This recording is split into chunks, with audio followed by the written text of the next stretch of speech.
আরাধ্যা M নামে এক মামুনি আজকে ফেসবুকে পোস্ট করেছে যে দেখতে মর্দ মনে হলেও চারিদিকটা মাম্মাস বয়তে ভর্তি, একটু সাবধানে। তো পোস্টটা পড়ার পরে যে গালিগুলো আমার মুখে আসছিল, সেই গালিগুলো যদি এখন আমি এই ভিডিওতে দিই, তাহলে যে মামুনি পোস্ট করেছে তার ফেসবুক পোস্ট করার স্বাদ চিরজীবনের মতো ঘুচে যেত। কিন্তু আমি বয়সে ছোট মেয়েদের গালি দিই না, সেজন্য মামুনি তুমি বেঁচে গেলে। কিন্তু আমি এর তীব্র প্রতিবাদ জানাই এবং এই পৃথিবীর প্রত্যেকটা ছেলেকে এর বিরুদ্ধে প্রতিবাদ জানানোর জন্য রিকোয়েস্ট করছি। সে লিখছে যে একটু সাবধানে। সাবধানে মানে মাম্মাস বয়রা কি চরিত্রহীন? মাম্মাস বয়রা কি রেপিস্ট? মাম্মাস বয়রা কি খুনি?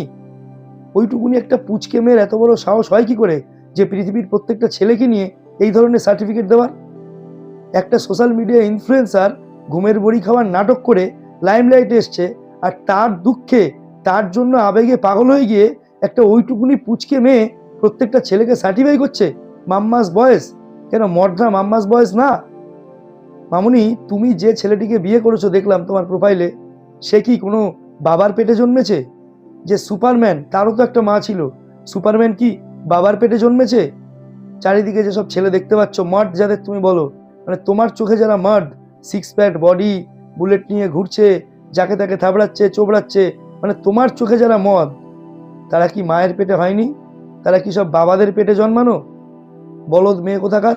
এইটুকু বোধ নেই যে পৃথিবীর ছেলেদের সম্বন্ধে তুমি যে সার্টিফিকেটটা দিলে, এর জন্য তোমার বরের উচিত তোমার এগেনস্টে স্টেপ নেওয়া। বাঁদর মেয়ে কোথাকার! আমার মনে হয় হয় তুমি সিঙ্গেল চাইল্ড, অথবা তোমার কোনো দিদি বা বোন আছে। যদি তুমি সিঙ্গেল চাইল্ড হয়ে থাকো তাহলে তুমি একটু বিগড়ে গেছো। যদি তোমার দিদি বা বোন থাকে তাহলে আমি লিখে দিতে পারি তোমার মা বাবা তোমার মতো একটা অসভ্য মেয়েকে খুব কম পাত্তা দিয়েছে, তোমার দিদিকে বা বোনকে বেশি জায়গা দিয়েছে। তাই তুমি এরকম বিগড়েছো, তাই তুমি এরকম ভুলভাল কথা বলছো, তাই তুমি পৃথিবীর সব ছেলেদের নামে সার্টিফিকেট দেওয়ার সাহস পাচ্ছ। অসভ্য বাঁদর মেয়ে কোথাকার! এখনো নাক টিপলে দুধ পড়বে, তুমি ছেলেদের সার্টিফাই করছো। এবং এই কথা বলে যে মাম্মাস বয়স থেকে সাবধানে থাকতে হবে। কটা মাম্মাস বয় তোমার সাথে কি কি করেছে? কালকে ফেসবুকে এসে বলবে যে কটা মাম্মাস বয় তোমার সাথে কি কি করেছে। যদি না বলতে পারো তাহলে পোস্টার এগেনস্টে ক্ষমা চেও, যে দাদারা, বন্ধুরা, ভাইয়েরা, যাদের সম্বন্ধে আমি বলেছি তাদের কাছে আমি ক্ষমা চাই। শোনো বোন, তোমার বাবাও একটা ছেলে, সেও কোনো মায়ের পেটেই জন্মেছে। তোমার ভাই বা দাদা থাকলে সেও একটা ছেলে, সেও তোমার মায়ের পেটে জন্মেছে। আর তোমার যে হাজবেন্ড, সেও কোনো না কোনো মায়ের পেটেই জন্মেছে।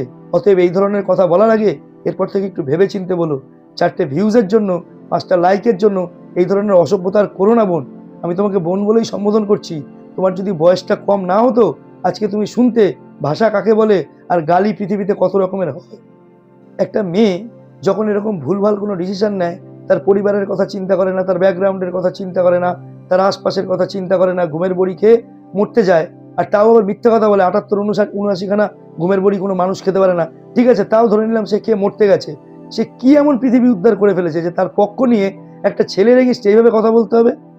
ওর হাজবেন্ডের কথা কেউ আজ পর্যন্ত শোনেইনি, কিন্তু সেই ছেলেটাকে একের পর এক দোষী সাব্যস্ত করে যাচ্ছে। কি কারণে? আবার বলে মেয়েদের নাকি কোনো কিছু নেই, সারা পৃথিবীতে মেয়েদের অধিকার নেই। শুধুমাত্র মেয়ে বলেই এরকম ধরনের উল্টোপাল্টা কাজ করা যায়? এই ধরনের উল্টোপাল্টা অ্যাডভান্টেজ নেওয়া যায়? অসম্ভব। এই তো নানা রকম কনফেশন দেখি, বিয়ে হয়েছে 7 বছর, তারপরেও হাজব্যান্ড ওয়াইফের তুমুল ঝগড়া। কেন? না ওয়াইফ নাছোড়বান্দা, তার শ্বশুর শাশুড়িকে হয় বৃদ্ধাশ্রমে রেখে আসতে হবে, অথবা কলকাতার কোনো পজ এরিয়াতে একটা 2 কামরার ফ্ল্যাট কিনে তারা সেখান থেকে চলে যাবে। কই, তার এগেনস্টে তো কোনো হ্যাজ নামতে দেখি না, তার এগেনস্টে তো কাউকে ভিডিও করতে দেখি না, তার এগেনস্টে তো কাউকে লম্বা চওড়া পোস্ট করতে দেখি না। তো বন্ধুরা, আমি এই পোস্টার এগেনস্টে আবার বলছি, তীব্র প্রতিবাদ জানাই। কেননা পৃথিবীতে প্রত্যেকটা ছেলেই কোনো না কোনো মায়ের পেটেই হয়েছেন, আর মায়ের ছেলে মায়ের সবসময় আপনই হয়। এর মধ্যে কোনো নতুনত্ব নেই, এর মধ্যে কোনো ম্যাজিকও নেই, এর মধ্যে কোনো এক্সট্রা অর্ডিনারি কিছুও নেই। এটাই খুব ন্যাচারাল। তাই ওই যে বাঁদর মেয়েটি আরাধ্যা এম বলে 15-16K ফলোয়ার আছে বলে তুমি ধরাকে সরাগান করছো মামুনি। তো আমি একদম প্রত্যেকটা ছেলের কাছে অনুরোধ করব, এই পৃথিবীর প্রত্যেকটা ছেলের কাছে অনুরোধ করব, এই মেয়েটির এগেনস্টে হ্যাজ নামাতে, যাতে এই ধরনের অসভ্যতা, এই ধরনের বাজে কথা আর কখনো বলার আগে সে 50 বার ভেবে নেয়। তো বন্ধুরা, ভিডিও ভালো লাগলে একটু অবশ্যই লাইক করবেন, আর চারিদিকে শেয়ার করবেন, যেন এই ধরনের অসভ্যতা এরপর আর কোনো মেয়ে না করতে পারে। আর আপনার যদি এই ব্যাপারে কোনো গুরুত্বপূর্ণ মতামত থাকে, অবশ্যই কমেন্ট বক্সে জানাবেন। আমার চ্যানেল সাবস্ক্রাইব করে আমার পাশে থাকবেন। আবার দেখা হচ্ছে পরের ভিডিওতে। ততক্ষণের জন্য টাটা।